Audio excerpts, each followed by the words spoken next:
And I treat even some big askanim, and they would tell me I'm crazy, and they would tell me you have to take a salary. It's not fair to your children or whatever. But as long as I had enough, it was fine. But then there was a point I didn't have enough. I truly did not have enough, and I think Hashem had to give me that test of making it where I was not making enough anymore. Shalom Aleichem, and welcome to Shtark, the podcast about the challenges and opportunities of being a Ben Torah in the workforce. This week's guest is Dr. Jonathan Donath, a chiropractor based in New York and the founder of Daily Giving. Dr. Donath had a full plate of work, family, and community, but when he had the idea for Daily Giving, he dove in head first. We spoke about how he built a chesed empire, which has distributed over $24 million as a side hustle and passion project. Spoiler alert, it wasn't easy, and it came with heavy costs, both financial and personal. These challenges have led Dr. Donath to reframe the way he thinks about achievement, motivation, and self-compassion. If you want to become a daily giver, go to dailygiving.org and sign up today. Before we jump in, a quick reminder to check out shtarktank.org for exclusive articles. We have some great stuff coming out soon, so make sure to go to shtarktank.org and subscribe so you don't miss out. And now, on to our conversation with Dr. Jonathan Donath. My name is Yaakov Wolf, and this is Shtark Tank.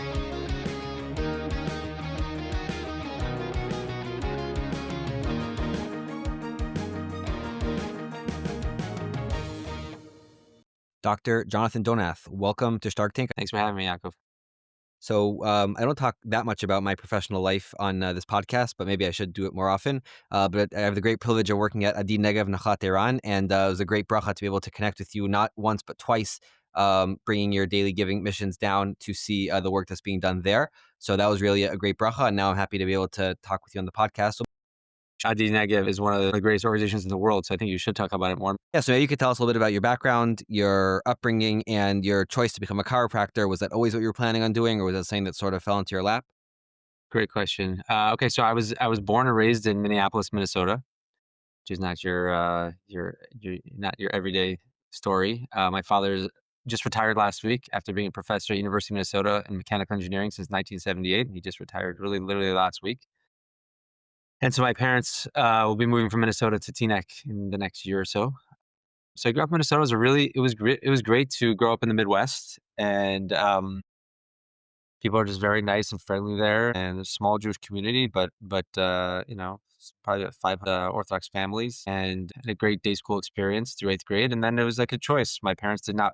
They kind of said, "Do you want to go to a private school here and then have a tutor in Torah studies, or do you want to go away?" And I chose to. I went away to Skokie Yeshiva for 4 years.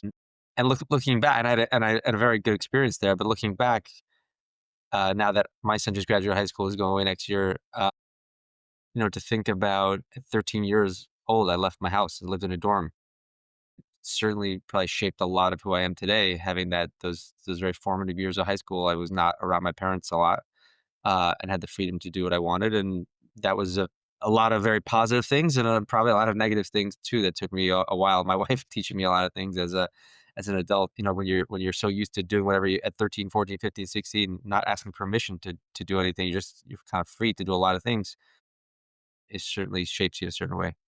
And doing your own laundry at 13 years old also shapes you. So that was my high school experience. Then I went and spent a year and a half in Mevaseret in Israel, and that was a wonderful experience, followed by 3 years at YU. And then I had originally thought I'd go into business I was like I remember in YU even just still not being sure what I wanted to do, but kind of thinking for a while that I was going to go into business.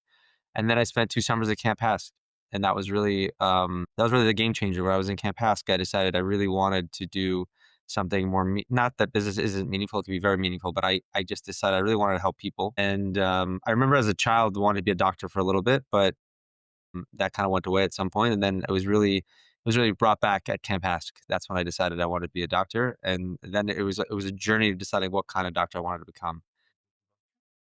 And it was difficult. I'm a people person. I really want to work with people, and I love sports. And I sort of decided, I want to do something in the realm of helping people, but also maybe helping athletes. Just love sports, love playing sports, love watching sports, love everything about sports. And I was like, well, I want to treat professional athletes, and if I'm not going to be a professional athlete, then I want to treat them. And so Then it was like, okay, do I go to do like 12 years of after college to become an orthopedic surgeon and so I'm one of the few chiropractors that I had really never been to a chiropractor before deciding I wanted to be, I had heard about chiropractors and I started kind of shadowing them and seeing what they do. And I was so impressed with watching people walk in their doors in pain and walking out no pain. And that was like just seeing the look on their faces and being able to provide that and the relationships, the way the doc, like, the way they looked at their chiropractor was such hakar satov. I was like, wow, to be able to do that with not just giving someone a pill or to cut something out, but to actually get to the root cause of a problem and help them with that. And people, yeah, so it's just the relationships of that that really enticed me. And also, I looked at, ultimately, my wife and I wanted to make Aliyah, which we still haven't done yet. As you see, I'm in New York, but that is still the hope sooner rather than later. Chiropractic is something we could do that you could do in Israel. That's kind of my backstory. Then I've been in practice. I started my own practice. Right out chiropractic was 4 years. I did 4 years. I started my practice right out of school 19 years ago, and I've been in private practice ever since. Love what I do. I get to make Kiddush Hashem every day. I get to help people. Probably 90% of my patients are not Jewish, and it's a wonderful experience where I keep every day and every day. Almost like even today, I had multiple conversations this morning with patients about what's happening in Israel. And when I saw you in Israel a couple weeks ago, when I was leaving, it's like everyone's like, "Stay safe, stay safe, safe." Like really, they don't realize that Israel, maybe not at this moment, but usually is a lot safer than New York. Uh, so that's kind of that's my backstory. That's really interesting, and I guess the Camp Hask, experience that you had is something that I guess if you wanna talk more about Adi Negev, which I guess we can do that now and say that on a micro level, the opportunity to take a walk around and see people who are, really struggling and really have it very difficult and have been dealt a very difficult deck of cards in life gives you a fresh perspective and a healthy perspective on, proportions in life. So I guess that's, similar to how you were sort of jolted by the Camp Hask experience. I get, bits of that, on a daily basis seeing what some of these people are going through. I'm just curious, the dream that you had of being able to be involved in sports medicine, did that pan out the way you were hoping? Yeah. Oh, that's right. Yeah, it did actually. I've treated many professional athletes from many different, from Major League, NBA, NFL, PGA Tour, NHL, a lot of Olympians. So it did. I've been the chiropractor for the last 7 years of the Major League Soccer team, NYCFC, that plays at Yankee Stadium. Soccer is probably my least favorite. I know you're Israeli, but it's probably of all the major sports, probably my least favorite. But I've treated the most. My most famous patients are from soccer. But thank God, it's fun. I don't just treat professional athletes. I treat 90-year-old women and I treat 30-year-old marathon runners and everything in between. And I like the challenge of treating different people in pain and different body parts. And I thought that was my tafkid. And then daily giving came along and I realized that you can have more than one tafkid. Wow. So yeah, before we get into daily giving, I am wondering, was this like a type of thing that you would do beforehand? Start these projects. Every high school guy has that class, has that one guy who's always, new ideas, new project, new initiatives. Was that you growing up, or was daily giving the first time you really like threw yourself into something like this? It's a great question. No one's ever asked me something like that. I would say no. I don't think I was that guy. I mean, I was an NCSY advisor. I was involved. I was on my shul board. But I was never that guy. I know you're talking about, and I was not that guy. I was not constantly starting different things. I am entrepreneurial at heart. I started my own practice. I had my own business all the time. So there was that aspect of having certainly started my own business, and I run my nonprofit like a business. But no, I don't think I was that guy. Right. Okay. So it was the first time really being like a social entrepreneur. So yeah, tell us about like what was going on in your life? What happened? Were you bored and had a lot of extra time on your hands that you decided to start daily giving, or was there some other inspiration? So I was not bored. I was very busy. I remember. So let's say I had the idea in it was either May or June of 2018. So I guess I'll give you quickly the origin story. But no, I wasn't bored to tell you that, and I was not looking for another thing. I mean, I would probably not get home from work till an average 8 or 9 o'clock every night. I was very busy, and I had listened to this shir by a rabbi named Alon Anava. Rabbi Anava says, I wasn't just he talks about himself. He said, and he's got tattoos and piercings, and he said, I wasn't just a secular Jew. I would dafki eat cheeseburgers on Yom Kippur. That's the kind of Jew he was. He describes in this YouTube video that my friend told me to watch, and he basically overdosed on drugs and he died. And this video is about a 2-hour video on YouTube. If you remind me, I don't know if you want to put it, I could send it to you, you could put it in the show notes or whatever, but it's to this day one of the most fascinating videos I've ever seen. And he obviously came back to life. but he had this afterlife experience that felt like over 2 billion years, as he describes it. And it's the whole thing's absolutely fascinating. But I'll just touch on one point. And he said he was at one point he was in this black abyss of pain and suffering for what felt like 2 billion years. And the message he got was, you don't even have one single mitzvah to elevate you, not one. And I finished listening to the video and I walked into my local Marvin Minion in White Plains, New York, and I put $1 in the tzedakah box like I've done thousands and thousands of times in my life. And I had the first and only epiphany I had in my entire life. And I could describe it as an epiphany because I don't know where it came from, but it was like this deep, deep penetrating thought that was in my soul that no matter how much money I give to tzedakah, I still get a mitzvah for this $1. And I was like, how can I guarantee myself this mitzvah of giving every single day, no matter what? Because it's still a mitzvah for that $1. Rabbi, right? The power of a mitzvah, like, who's to say what one mitzvah is going to put us over that the positive edge? And so I ran home and I started Googling, and I could not find anybody who was automating daily tzedakah giving.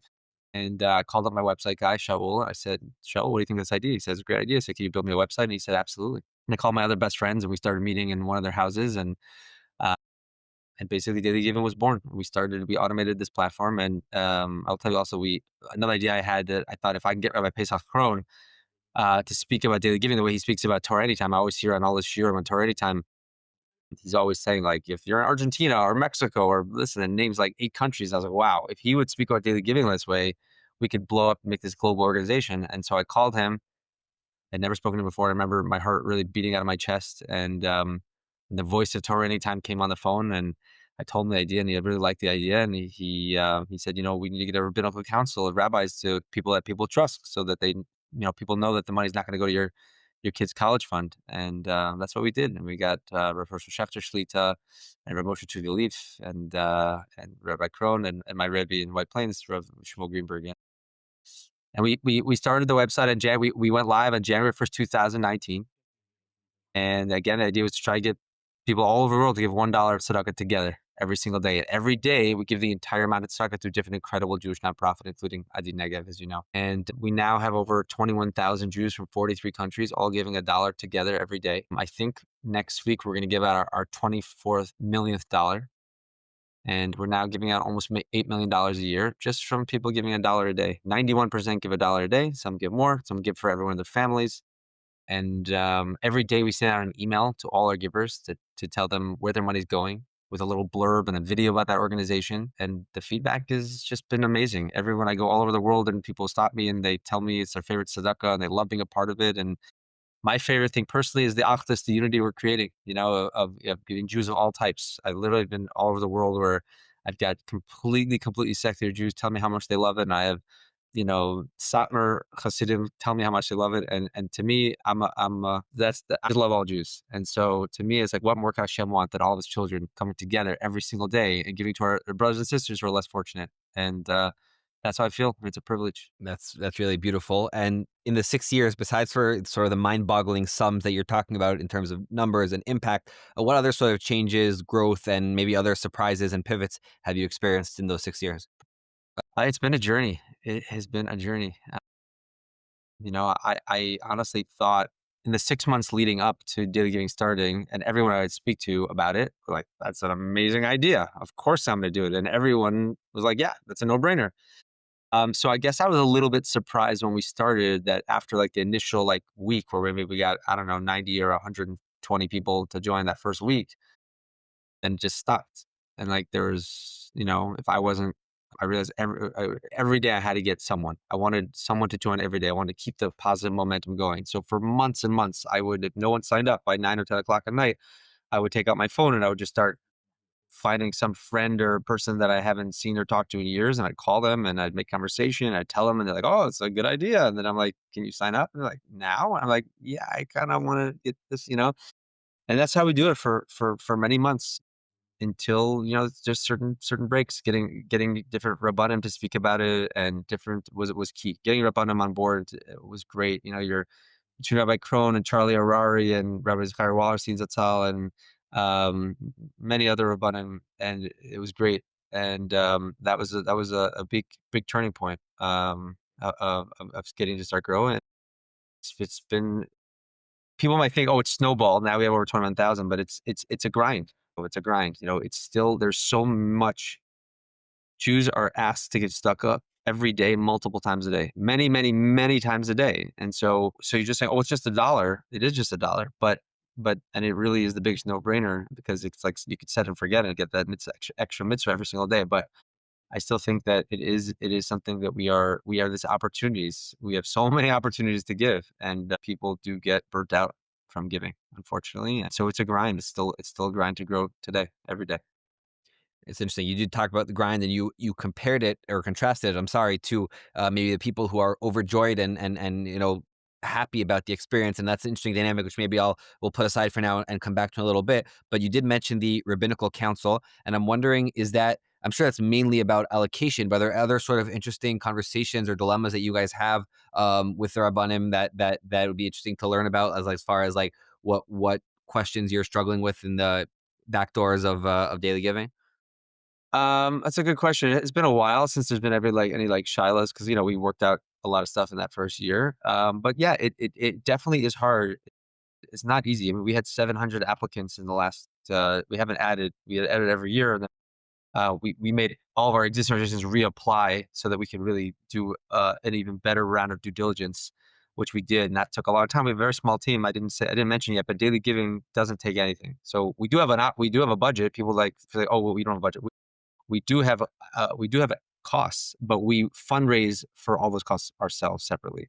So we have a very lean team because we fundraise separately for all salaries and all marketing costs. It all comes separate. So we have literally two. We have one tax ID, but we have two bank accounts. We have the tzedakah bank account and operations bank account. So yeah, the Rabbanim have been amazing, and we have our own allocation committee. We have a board, and so there's a due diligence team within the allocate, and then the due diligence presents the allocation, and then that's how we decide who we're going to add. And it's not easy, not easy. There are so many good organizations out there, so many, and we can't give to everyone. And we want to give a meaningful amount to each one. So, not so. That's definitely the hardest part about it. Great, and you said that there were, like, questions that had to be sort of worked out. What were some of the interesting questions, if you're able to share with us? Um, Yeah, I mean, I don't mind being honest. That we give to many poverty organizations, right? That's obviously like any Israel and stuff like that, widows, orphans. But we also feel like to get the midst, like why did daily giving take off? I think two reasons. One is because to me is the unity. I think Hashem, like I look at other successful organizations that had real unity, unifying Jews, right? Even though that's not our mission per se. Our mission is to try and make it very easy for Jews to get stuck every day. But we do have all these Jews, and we help the organizations we give to help Jews across all spectrums. But the question is, okay, we also give to Torah, we also give to Kiruv, we give to different organizations, not just so we have to, special needs and cancer and substance abuse and mental health and life saving and stem cells and Torah and Kiruv and domestic violence and so the question. So I remember one big question came up. I was like, okay, those things are great. You get tax attention, but are they tzedakah? And so this was something that came up. And to be honest, there were different rabbanim said different things. But I think that the fact that we give to a different organization every day, I had like probably about 15 different CEOs or executive directors of nonprofits tell me after we started really taking off, they said, we want to tell you when you first called us and said this is your idea and you're going to send us checks. We're like, okay, great, good idea, no problem. But we never in our wildest imagination thought it would be successful because it's like the oldest trick in the book. They're like every organization tries to have like a $30 a month club. If all our donors just gave $30 a month, we had more than enough money for a whole budget. And they said we all tried that and it all failed. And I think the reason, again, the success is both the unity that we're and the fact that we have a diversified portfolio of tzedakahs we give to.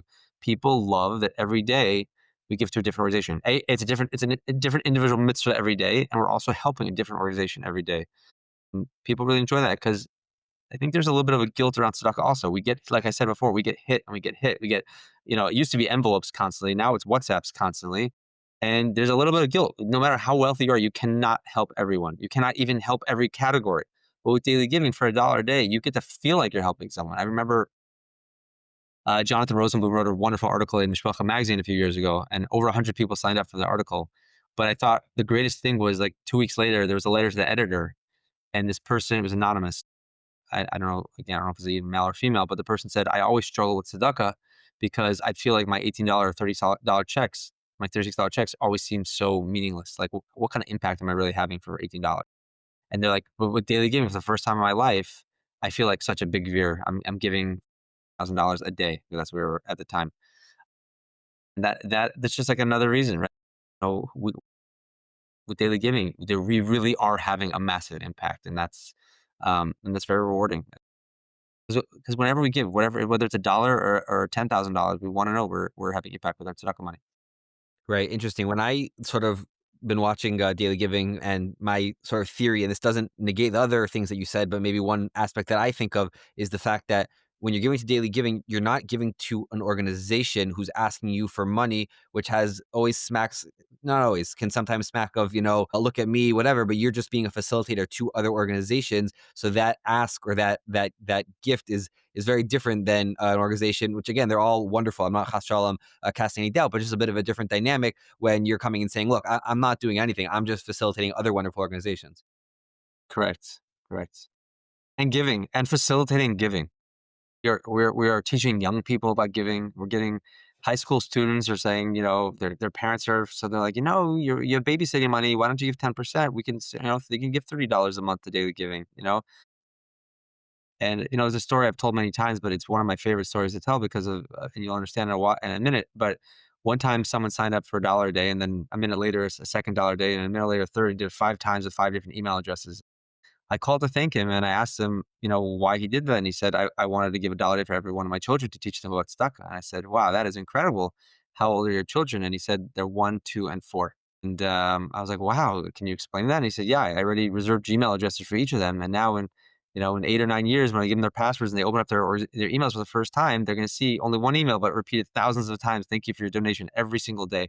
And they'll know that they have all those thousands of mitzvahs and they were givers their whole lives. And I think that it's really giving is one of the cheat codes of life, right? Like when you realize, and I didn't realize that. I was on another podcast once. They said, "What's your favorite mitzvah?" And they thought my favorite mitzvah was going to be tzedakah, and I was not. I mean, it's become a more of a favorite mitzvah, but it certainly wasn't before.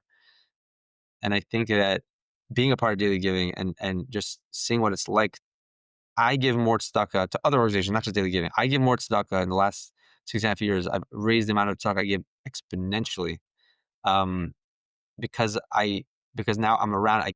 It's giving is a muscle, and there's a reason the Rambam says, right? Like if you can give $100 to one person or a dollar to 100 people, most people might think like you should give 100 to one person, it'll have more of an impact, right? But by giving a dollar to 100 different people, giving is a muscle, and you build that muscle. And that my experience is in my own self and my own journey, and with daily giving, seeing other givers going to philanthropists for money to help our back end, just seeing. See, like, I have a Mika Am Yisrael moment, like, once a week. Like, once a week, it's just unbelievable being a Jew and seeing what Jews do for other Jews, and not just Jews, but do for other people and humanity, and it's amazing. The more you give, the more you get. It's not just a cliche. It really is. Amazing. So let's talk a little bit about your sort of personal balance between your career as a chiropractor, which you mentioned, and this other hat, which you've taken on. How do you do it? Do you have sort of some sort of system or allocation of time and energy or other sort of hacks that you're able to manage these two tracks side by side? So, wonderful question, Yaakov. I think my answer recently is very different than it used to be. I think that everyone's chasing balance. And I've realized, and I think that it's just finding the imbalance. It's finding the balance in the imbalance is really important, because I think that there's only so many hours in the day. And I'm not going to lie to you, it has been very, very difficult having, just in 2024, last year, I stopped seeing patients on Tuesday, but I still see patients 4 days a week. People ask me, how much time do you spend on daily giving? And how much time do spend on, I'm like, I spend all of it on daily giving, and then I interrupt daily giving to see patients. It's really 24/7, but it also doesn't feel like a job. The balance, and then I have a wife and kids that I took me a long time. I'm almost 45, and it took me many years. So I'm not embarrassed to talk about my own experience. And I think that I made a lot of mistakes, both even before daily giving came along, and I worked too much in my business and not wasn't home enough for my wife and children. But now, when I have less time than ever to really be home for my wife and children, but I make more time, and I'm much more present at home when I'm at home. To be more present is just so important. And I think that self-compassion is one of the most important things. Self-compassion and self-love is one of the most important things. And I think that especially high achievers struggle with this a lot. because we want to achieve and achieve and achieve and achieve, and we're driven to achieve, and we're very hard on ourselves. So that's one thing. And then there's a lot of guilt and shame about not being with your wife and kids enough, or not doing enough, or not doing enough even in your nonprofit, or not doing enough for my patients. At one time, I walked into my office because I'm in Israel a lot. I have to travel a lot for daily giving, and so I'm not as present even for my patients. When I'm here, I'm as present as I've ever been. But one time, like in the last year, I walked in one time, and one of my patients said, "Oh, the Phantom's here today." Because I have another doctor that's always here. And it hurt. It hurt deeply, because I care so much about my patients. I care so much about my wife and children. But so that's my advice to this is whether you have a nonprofit, whether whatever whoever you are in the world, humanity. There's nothing more important than finding self compassion and self love. And I have a book that I'm on a little bit of a kick on, two books, I'll say, that I highly recommend. One from a Jewish author, one actually they're both from Jewish authors. One from an amazing gentleman in Ramat Beit Shemesh named Moshe Gersht, and the book is called Three Conditions. He also has my two of my favorite books are his. One is called It's All the Same to Me, and one is called Three Conditions. But if you're only going to read one, my favorite first was It's All the Same Thing, because that was the first one I read, and then the second one, The Three Conditions, became my favorite, and I would say changed my life. And the second, the other book, which is they're both recognized in the whole world, but the other was called Radical Compassion by Tara Brach. And I cannot recommend highly enough. You should literally pause this podcast right now and go buy both The Three Conditions and Radical Compassion, because it will help you a lot, a lot. Wow. So, I mean, I really appreciate you sharing that. And I mean, I don't know if this has been obvious to you or to the listeners who are listening right now at home, but I certainly was excited about this conversation because I'm also, a professional with a family who has this passion project, which I really love, and is quite difficult to find the right balance. And so I appreciate those perspectives a lot.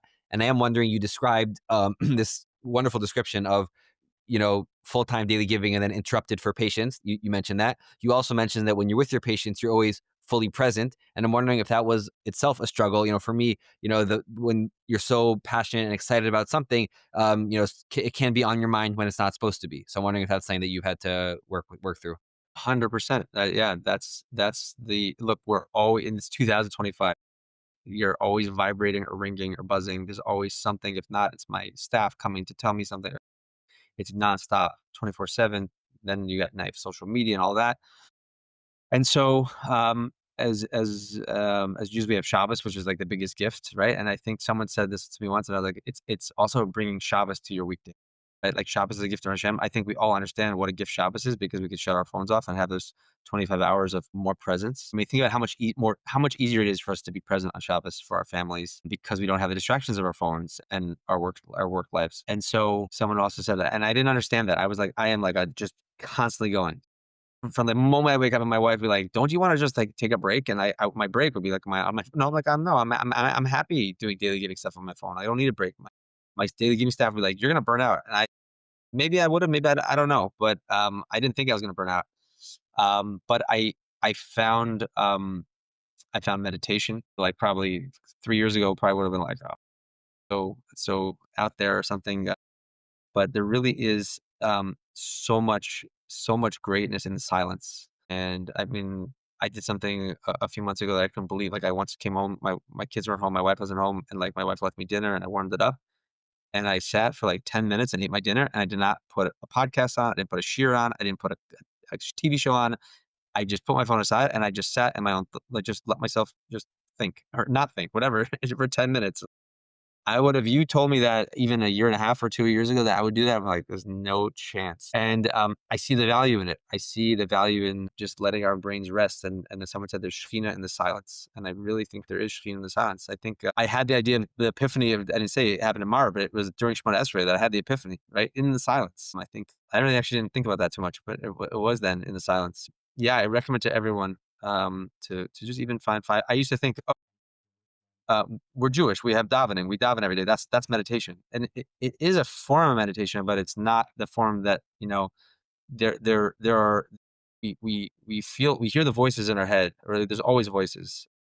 And I'm not saying that like I'm not schizophrenic. I know that this is everyone. If you're especially if you don't know what I'm talking about, like in the shower, or you think about something, like you're talking to yourself, and there are voices, and often those voices are not they're very hard on us. They're pushing us to say, "You didn't do enough. You didn't do enough. You didn't do enough. You didn't," right? And so there's different forms of meditation, but what I'm specifically talking about now is having meditation where you're just quieting the mind and you're just focusing on your breath. And trying, and if a thought comes in, you notice the thought, you smile. Dober Cohn, who I love and talks a lot about meditation, he's a Rabbit Aish.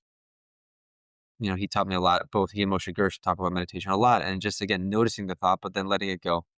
And again, it's just if you start doing that for 10, it took a long time, and it was very difficult for me at first, very very difficult because the thoughts are every second. There's another thought, but now I can meditate for 10 minutes and be pretty good and not have thoughts and just think about it and just focus on the breath and keep bringing it back to the breath. And so here I am. I didn't even know I'd be talking for a few minutes on meditation, but it's, I think even, and by the way, as a pain doctor, as someone who's treated pain for lives, I brought that into my practice and helping so many of my patients to take some time to meditate and see that it's, look, I treat pain for a living and there's an emotional part of all pain. So meditation has a place both not just for your mind, but also for your physical body. Wow. And the other thing that you spoke about before is that you said that you have cut back on patients on Tuesday, and there are other sort of times where you're not necessarily seeing patients as often. Is that trajectory something that you're looking to continue as you've sort of grown so passionate and so engrossed in daily giving? Are you sort of deliberating how to move forward? Because you seem to continue really want to grow daily giving. So is that something that's going to continue to come at expense of the medical stuff that you're doing? Yes, the answer is yes and yes. You know, I don't think we have enough time to go into everything right now, but that is the goal. I have two amazing friends. For 6 years, I never took a penny from daily giving. I never wanted to be paid. I made enough money. It was my passion project, and it is my passion project. As I've been more away from my practice, as I've seen patients less, my practice, like any business, I will tell you, if you don't pay attention to your business, it's not gonna be as successful. Even though when I'm present and I'm here, I'm very present with my patients, and I think I could say, actually, I think I'm doing a better job treating my patients than I've ever done, ever, just because I'm more present. But from a financial perspective, my practice has gone downhill. And as I try to figure out the next steps of, like I said, I have two tough kids, but I'm as passionate I am about helping people and get them better and getting them better and out of pain and what that does for them and their families and for me and everything that does. I'm more passionate about raising $1 billion for tzedakah and having impact in saving lives and helping widows and orphans and special needs children. So yeah, that is the goal is to transition. So I was saying I have two friends that have offered to really pay my salary, and so I'm trying to figure that out of how. And by the way, I will tell you also that I tortured myself for a long time whether to take a penny from daily giving. I just recently started taking a salary for the first time, and I'm being honest, it was torture.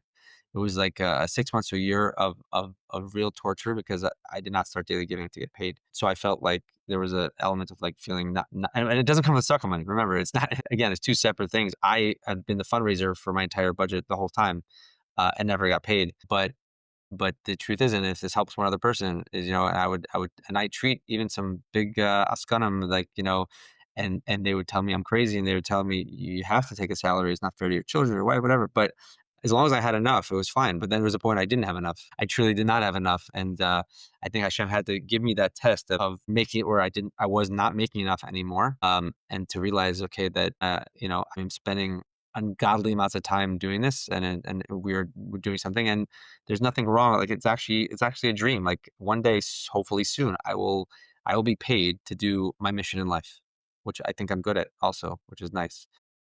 Oh, what a dream! Like what a dream! I used to think, well, but if I'm getting paid, maybe I'm not getting schar for it. All these different things that I think are natural questions you ask. But yeah, but I'm glad you brought that up, and hopefully it'll help other people. That it has not been an easy thing for me to start getting paid from daily giving, but I have, and eventually it will be my full time job. Well, it's interesting because it really brings me back to one of the very first conversations we had on this podcast with Rav Yeshua Pfeffer. It was episode number 2, where he indicated that I think he quoted Rav Volby that Parnassa is an arena where Kadosh Baruch Hu really expresses his hashkacha. So you're sort of describing how Hashem has sort of nudged you in different directions, specifically with regards to the question of Parnassa and having what you need for your family is something very interesting, and I appreciate that a lot. I did want to ask about that. Do you feel any sort of guilt or regret leaving behind all of the training that you put into becoming a chiropractor. It's just an interesting dynamic that I love to hear your take on the fact that, you make these big decisions when we're 20, 21, 22 years old, where we have a certain outlook on life. And then we invest all this energy and money or our parents' money or debt or whatever it might be to take a career path. And then, stuff happens in your 30s and your 40s and your 50s. And then you sort of are torn between all the sunk costs and new things that come up. So I'm wondering if you could talk to that point a little. Sure. So first of all, I'm still full-time chiropractor, so I haven't made that transition yet. So I can't, but I can tell you I've thought a lot about it. And uh, listen, chiropractic did not cheat me out of anything. I had 19 so far, 19 incredible years of. I have over 15,000 patients that I've helped, and I don't think any one of them will have any regrets that I did it. I certainly don't have any regrets, and I think it's still going to be a transition. Eventually, I do want to be completely focused on daily giving. I don't even want. I mean, as much as I still the feeling I got this morning of like someone coming in pain, and I do something, and they walk out, they look, they're kind of like feeling their body, like, "Wait, what did you do? Like, how am I better?" That feeling of helping people, and even honestly, I'm not embarrassed to say it feels really good. It fills you up your own cup when you're doing something that you're really helping people. I will absolutely miss that tremendously, and I've done a lot of work thinking about that. Like, am I going to be okay being completely out of that, not being able to help people face to face? I mean, I know I'm helping people on a global scale, on a very big scale, but will I have that? And I think that I figured out that I just my personality, I'm a connector, so I'm constantly helping people, even not within pain. So whether someone who whatever it is, whatever the problem is, sometimes I can help them myself. Sometimes I'm not equipped to help them. There's someone better that can help them, or I send them to the right people. So, I'm a good connector. I mean, I've always been a good referrer to other doctors and other physicians and other therapists and other things that people might need. I kind of always have like my go-to people that are really good. And I'm a really good referrer because I know a lot of people, and I certainly like people to go to excellent people. Okay, so that is a great segue. You contrasted the impact, but maybe a little less direct in daily giving versus the face-to-face interactions in your medical practice.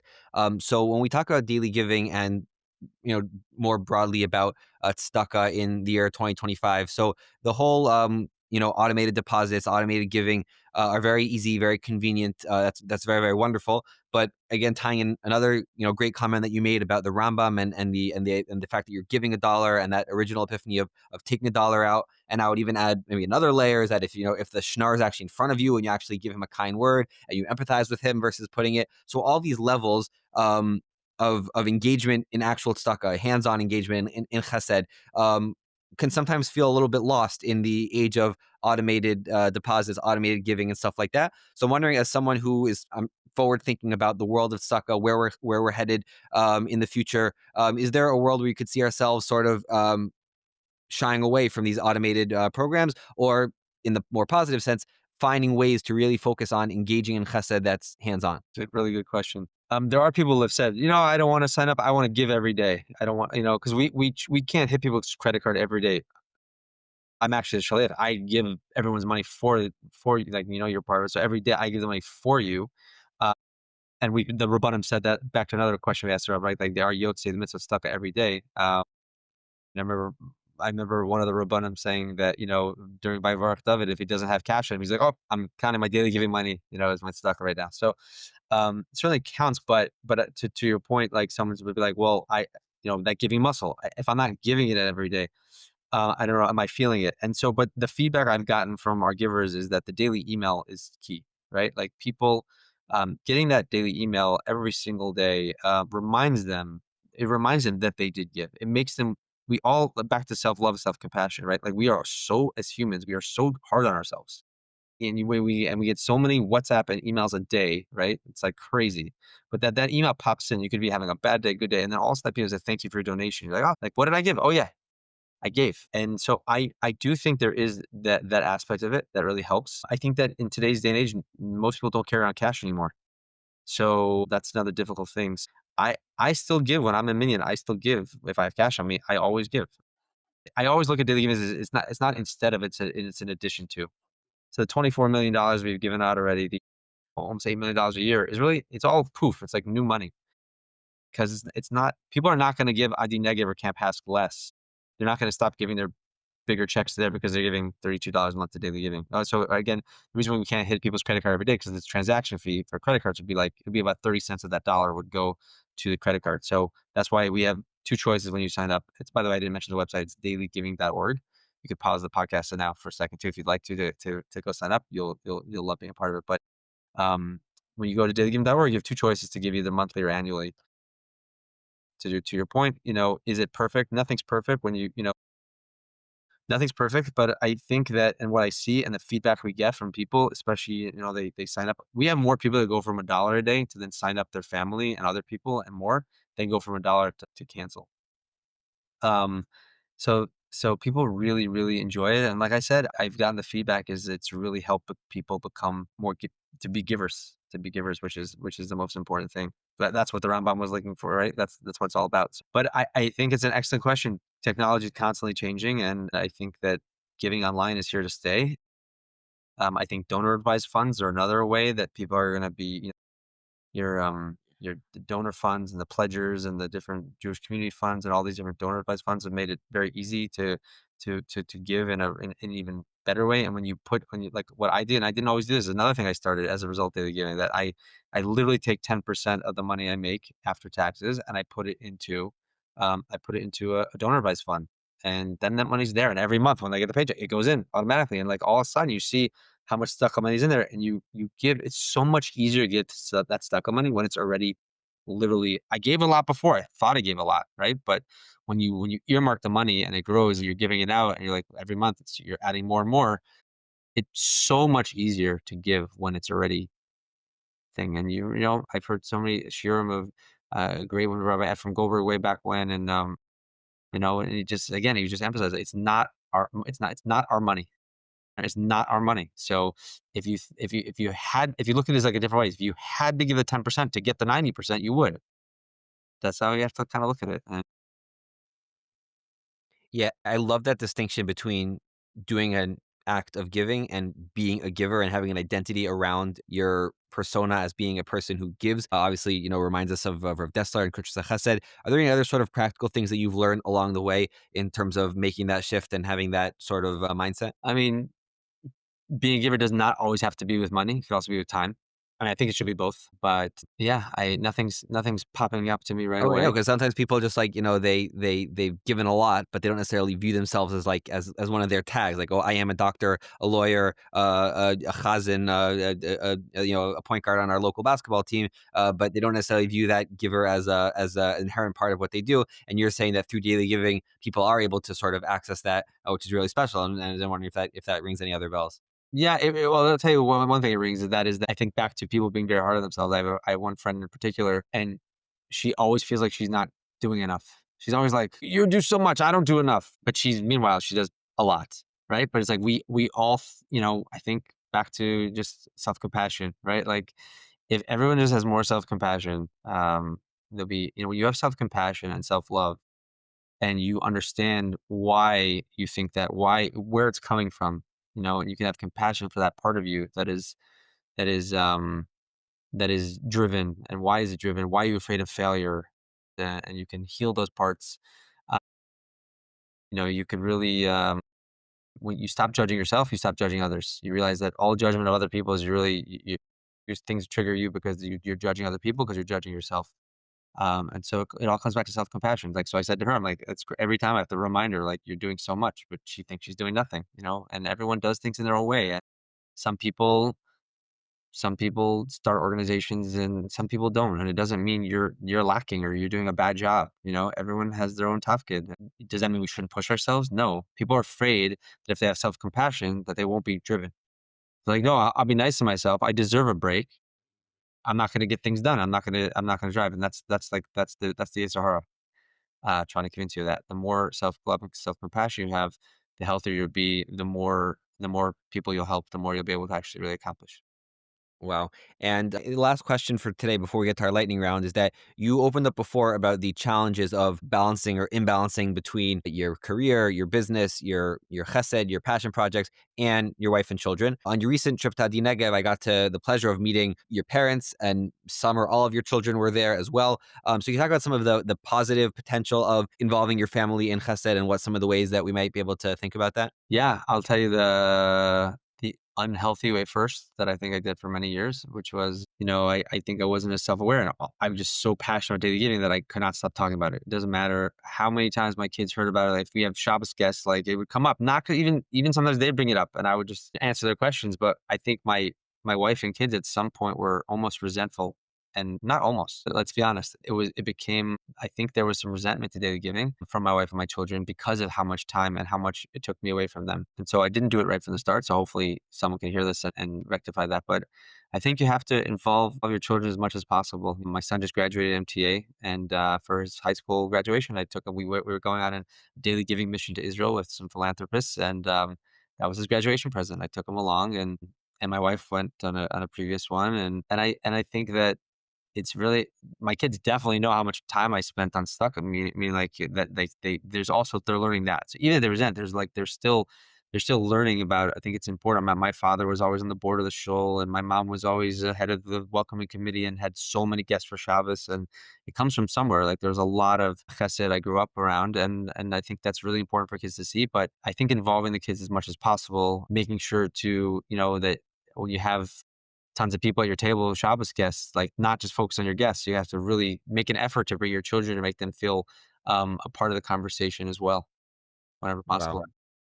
Wow. So thank you so much for sharing all of this. Really special to hear, and along with the success, it doesn't come easy. And I appreciate you giving us some of the background to that as well. So let's go to our lightning round. We have three short questions, three hopefully short answers. We're in the summer. We have nice long Shabbos afternoons. What do you like to do at that time? I'm not gonna lie, Yaakov, I'm a big napper. I look forward to my Shabbos nap all week. So I do take a nap, but I'll tell you that in recent years, especially on the long Shabboses, I actually wake up, long before Mincha. Sometimes I go for a walk with my wife. Sometimes we go and play charades with my kids or play some other games. I like, very often on the long Friday nights, we play different games Friday night with the kids. The older my kids are not so young anymore, so sometimes they don't want anything to do with us anymore.